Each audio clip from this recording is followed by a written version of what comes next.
ياسين أهلال، السن 19 عام، كنسكن في مدينة الشفاون، كنقرا مازال تنقرا، مازال في الليسي.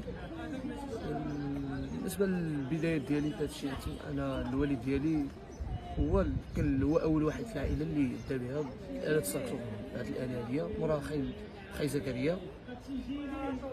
ومورا تما أنا بحال نقول لك ورثتها من عنده، هما اللي ربوا فيا حب ديالها وكذا. في الاول من عندهم هما، موراها التجأنا للمعهد ديال الموسيقى، نظرا انه ما كاينش هاد الآلة كاينه في الشاون. اضطرينا ضروري اننا نخرجوا من الشاون باش نقراوها ونتبعوا المسار ديالها في الناحيه ديال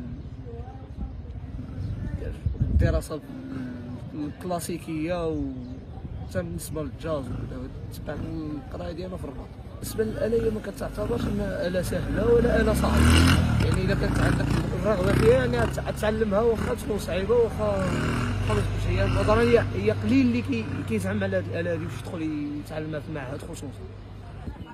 ماشي نظرا هي ماشي نسبه للوقت. نظن انا هو الاجتهاد بنادم هو اللي يقدر يعني يعمل فرق كبير ما بين، يعني كنعرف انا الناس ما كيقراوش كاع وواصلين لواحد النيفو كبير احسن من الناس اللي يقراوها كاع، حيت هو القرايه ما كتعتمدش بزاف على بحال نقول لك الموسيقى العربيه ولا الجاز. حنا القرايه كتعلم الكلاسيك. انا بالنسبه للثمن ديالو هو معروف يعني في جميع الاسواق، يعني هو ثمن كيتعتبر غالي شويه.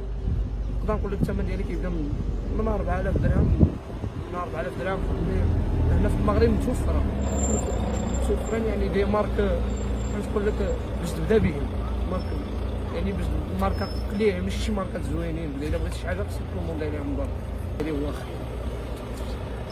انا كيجي لي خاي هو احسن ساكسوفونيست كاين في العالم، مكذبش عليك.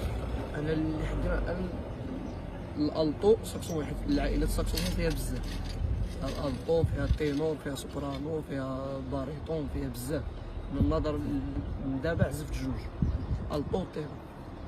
شي اللي حدي انت تعتبر باقا هوايه، حيت انا مازال كنقرا، حيت انت كتعرف هاد الحرفه هاديه ما دايماش. تقدر تجي حاجه بسيطه بحال كورونا وتوقفك كاع، اللي ضروري خصك تكون عندك واحد ارتكاز على ارتكاز عاد تقدر تنعش منها.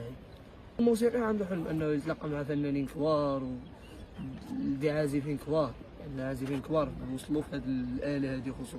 بالنسبه للدراري انا كتجيني نظرا هو ان الدراري خصها تفتش على راسك، يعني ماشي تبقى جالس انت وهي تجي عندك بها. يعني امبوسيبل انك انت جالس في الدار ولا جالس في راس الدرب ولا جالس واحد تجيك يعني طرف الخبز يجيك سالي، هذه ما يمكنش، هذه ما كايناش كاع، الا مشيتي مصيبه. فانا فتش على راسك، كاين بزاف الخدمات، ما كايناش غير الموسيقى ولا ضروري خصو يكون عندك القاري وكذا. كاين بزاف الخدمات، بزاف يعني بزاف الخدمات تقدر تخدم بلا شهاده ولا تعرف. خصو بنادم يخدم على راسو، كمل فيه، ما توقفش، ما تسمعش لهضره الناس. هذه اولا هضره الناس دايما هضره شاكله، عمرك تسمع لهضره